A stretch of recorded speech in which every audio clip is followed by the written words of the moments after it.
नमस्कार मित्रांनो, आज आपण बोलणार आहोत स्टार प्रवाहावरील सर्वाधिक चर्चेत असलेल्या मालिकेतील एक प्रभावी नायक तू ही रे माझा मित्र मधील अर्णव आणि या व्यक्तिरेखेला आपण संवेदनशील अभिनयाने जिवंत करणाऱ्या अभिजित आमकर यांच्या संपूर्ण प्रवासात अभिनयाची आवड आणि अभ्यासातील हुशारी एकत्र सांभाळत अभिजित यांनी MCAचे शिक्षण घेतले, पण मनातली कला जिंकली आणि त्यांनी अभिनयाची वाट पकडली.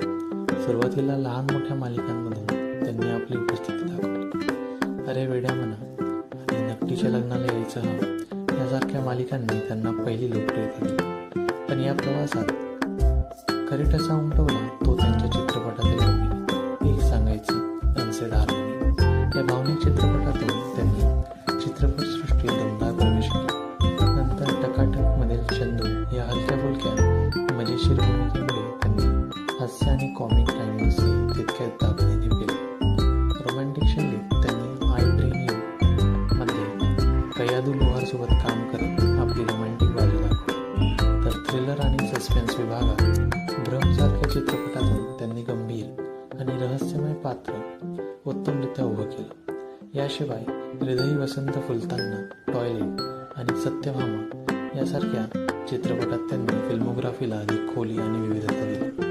पण या सर्वांनंतरही अभिजित तब्बल 9 वर्षे छोट्या पडद्यापासून दूर राहिले आणि पुन्हा योग्य भूमिकेची प्रतीक्षा करत राहिले. आणि अखेर ती भूमिका आली तू ही रे माझा मित्र मध्ये अर्णवच्या रूपात. अर्णव हा नुसता नायक नाही, तो एक गुंतागुंतीचा, भावनांनी बधीर झालेला पण आतून तुटलेला असा माणूस आहे. भूतकाळातील जखमांनी त्याला कठोर केले, त्यामुळे चेहऱ्यावर शांतता आणि नजरेत दुःख दडलेलं दिसतं.